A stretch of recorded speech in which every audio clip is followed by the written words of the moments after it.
उत्तर दिनाजपुर के गोलपोखर में लंबे समय से भारतीय मुस्लिम को अपना पिता बताकर रह रहे बांग्लादेशी रोहिंग्या मुसलमानों के आरोपों से हड़कंप मच गया है। इसी क्रम में मामला भारत बांग्लादेश सीमा क्षेत्र गोलपोखर के दूध कुमार गांव निवासी दिलावर के संज्ञान में आया। दिलावर ने इस मुद्दे को लेकर स्थानीय ग्राम पंचायत सदस्य और BLO से संपर्क किया। कोई समाधान नहीं मिलने पर दिलावर के परिवार ने ग्वालपोखर के BDO से लिखित शिकायत की। इसके अलावा दिलावर ने इस्लामपुर उप विभागीय शासक के कार्यालय में एक लिखित शिकायत दर्ज की। दिलावर के पारिवारिक सूत्रों के अनुसार गोलपोखर के भारत बांग्लादेश सीमा क्षेत्र के दूध कुमार गांव के रहने वाले 3 भाइयों अमीरुल, शाहिद हुसैन और नूर नबी ने दिलावर को अपना पिता बनाया और वोटर कार्ड, बैंक पासबुक, आधार कार्ड सहित कई भारत सरकार के दस्तावेज पेश किए। बीमारी के कारण दिलावर बोलने में असमर्थ थे तो बेटे मोहम्मद आरिफ ने पूरे मामले की शिकायत की। আপনার নাম? আমার নাম মোহাম্মদ আরিফ। কি হয়েছে, কি জন্য আসছেন SDO অফিসে? আমরা SDO অফিসে এসেছি যে বাংলাদেশের 3 জন ব্যক্তি, ওরা 3 ভাই আমার বাবাকে পিতা বানিয়েছে। পিতা বানিয়ে আমাদের গ্রাম গোয়ালপোখর থানা দুধকুমার ওখানে বসবাস করছে। আমার বাবাকে 3 জনাই পিতা বানিয়ে এখানে ঠিকানা দিয়ে ভোটার লিস্টে নাম দিয়ে রয়েছে এরা। আমরা চাই যে আমার বাবার নাম যেন ওদের লিস্টে না থাকে। আমরা এটা নিয়ে SDO অফিসে কমপ্লেন দিতে এসেছি। আমি বললাম যে এটা আপনারা কবে জানতে পারলেন যে মানে আপনার বাবার নাম এটাতে দিয়েছে? আমরা বেশি দিন হয়নি, কিছুদিন আগে জানতে পারলাম। এই যে ক্যারম করে নিয়েছে আমার বাবার ID, এটা চুরি করে নিয়েছে।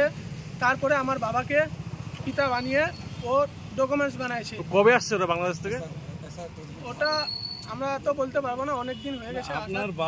আপনার বাবার সাথে কি এদের কোনো সম্পর্ক আছে? কোনো সম্পর্ক নাই আমাদের, আমরা জানি না ওদেরকে, কোনো সম্পর্ক নাই। কি নাম কি ওদের? ওদের নাম বড় ভাইয়ের নাম আমেরুল, দ্বিতীয় নাম শাহিদ হোসেন, তৃতীয় নাম নূর নবী। এরা 3 জনই বাংলাদেশি। এরা মোটামুটি কতদিন ধরে আছে এখানে? সেটা আমরা বলতে পারবো না কতদিন ধরে আসছে, কিন্তু ওরা এখন আমরা জানি যে ওরা যে এখানে বসবাস করছে তারা আমার বাবাকে পিতা বানিয়ে রয়েছে। তো আমরা চাই যে আমার বাবার নাম ওদের আইডিতে না থাকুক, না হলে বিপদে আমরা পড়ব। আমরা এটা চাই না যে আমরা বিপদে পড়ি। আমরা চাই যে ওরা বাংলাদেশ চলে যাক, আবার আমার বাবার নাম হাঁটাক। কতদিন ধরে এরা এখানে বসবাস করছে? ওরা মোটামুটি 10 বছর হয়ে গেল। ওরা 10 বছর হয়ে গেল? হ্যাঁ, 10 বছর হয়ে গেল। আপনি কি এবার মানে কি এই SIR জন্য করছি আমরা?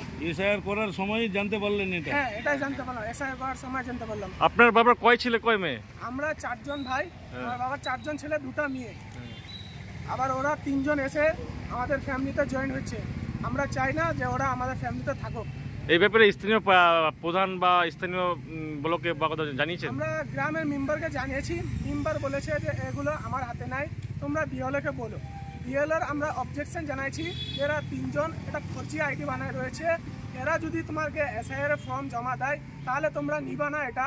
তো BLO বলছে আমাদের যে আমার অফিস থেকে অর্ডার এসছে, আমার সবার ফর্ম জমা নিতে হবে, তোমরা যা পারো সেটা করতে পারো, আমাদের এরকম বলেছে।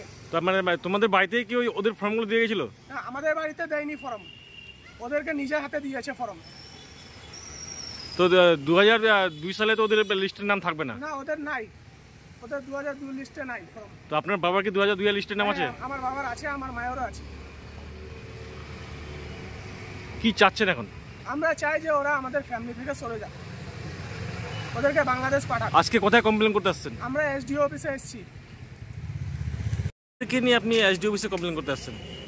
আমি এই যে ভাইটা আছে দিলাবর ভাই আর ওনার ছেলে আমার সঙ্গে সপ্তাহ দিন 10 দিন থেকে যোগাযোগ করছিল, এরকম কথা আছে। তো আমি বললাম আপনার গ্রাম কোথায়? তো উনি বললো আমার গ্রাম ডিস্ট্রিক্ট উত্তর দিনাজপুর আমাদের ডিস্ট্রিক্ট, আর আমাদের বিধানসভা গোয়ালপোখর 30, গোয়ালপোখর ব্লক 1।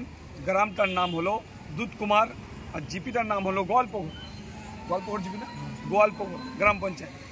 কিন্তু এ ভাইটা বললো কি আমার নাম এই দবিন আমেরুল, আমার যে পিতা বানায় 3টা রোহিঙ্গা কি বাংলাদেশি আমাকে পিতা বানায়, ওরা আমার ওয়ারিস হিসাবে ভোটের লিস্টে SIR-তে ওনা ফর্ম পাই গেছে, ফর্মের নাম তুলছে। সেটা নিয়ে অভিযোগ করতে গেল উনি অনেকগুলো নেতার কাছে। টিএমসির নেতা আপনি জানেন গোয়ালপুকুরে সভাপতির কাছে গেল, ওখানে মেম্বারের কাছে গেল, অনেকগুলো নেতার কাছে গেল। এরা নেতাগুলো এদেরকে ভয় দেখালো কি এইগুলো যদি তোরা ছানবিন করিস তাহলে তোরা ফাঁসে যাবি। এই কথাটা বলি এই কথাটা বলছিল এদেরকে যে এইগুলো নিয়ে যদি তোরা ছানবিন করিস তাহলে তোরা কালকে থানাতে ফাঁসে যাবি, আমি বাঁচাতে পারবো না, এগুলো চুপচাপ থাকো, এগুলো নিয়ে কথাবার্তা করিস না। সেই প্রশ্নটা আমি এখন তুলছি। এই সব গোয়ালপুকুর বিধানসভা হোক কি ওয়েস্ট বেঙ্গলে হোক, সব তো টিএমসির নেতা বাংলাদেশির টাকা নিয়ে আধার কার্ড ভোটার কার্ড আর একটা লোককে বাবা বানায়, সে এসআরে নামগুলো তোলার চেষ্টা করছে ভোট ফর্জি ভোটের জন্য। এরা 2024 ইলেকশনে লড়ার জন্য তাদের কিছু যাবে না, কিন্তু যাবে তো এই ভাইয়ের যে কালকে যদি দেশদ্রোহী কানুন লাগে ন্যাশনাল ইস্যুটা, কালকে এই ভাই তো ফাঁসে যাবে। কে কালকে এনাকে কে বাঁচাবে? ওনার কয় ছেলে কয় মেয়ে? 4টা ছেলে 2টা মেয়ে। কিন্তু এই যে 3 জনের নাম আছে তাহলে তো এখন ওর 7 জন হয়ে গেল। এটা 4 3 7 জন না, 7 জন ছেলেও গেল। কতদিন ধরে এখানে বসবাস করছে? এরা 10 বছর থেকে ছিল মিনিমাম। তো এতদিন ধরে কি তারা জানতে পারেনি? না, এরা জানতে পারেনি। কেন জানতে পারেনি? এদের কাছে কিছু ডকুমেন্ট ছিল না। এখন যে এসআইআরটা হচ্ছে, তদন্ত চলছে, সেই তদন্তের ভিতরে এই চিজটা ধরা গেল। ধরার পরে এই লোকগুলোর নাম এপিক নম্বর সব আছে। এখন ধরা গেল তো যারা অভিযোগ দেখালো কার কাছে? বিএলওর কাছে। বিএলওর কি বলছে? আর ওখানে গ্রামের মেম্বার, যে গ্রামের মেম্বারের আত্মীয় আছে তার নাম কাইসার, উনিও বলছে যে আমি কিছু করতে পারবো না, বিএলওর কাছে যাও। তাহলে একটা গ্রামের মেম্বার এই চিজটাকে কিছু করতে পারছে না। ওই মেম্বারকে যাওয়া উচিত ছিল বিডিও অফিসে, থানাতে, এই ভাইগুলোকে নিয়ে। তাদের এইগুলো কাজ না করে ওরা ফর্জি ভোট এই 2024-এর জন্য এগুলো করছে। এগুলো অনেক ধরা যাবে। গোয়ালপুকুর বিধানসভাতে প্রচুর বাংলাদেশি আছে, সব বাংলাদেশি যাবে ইললিগাল ভাবে থাকলে।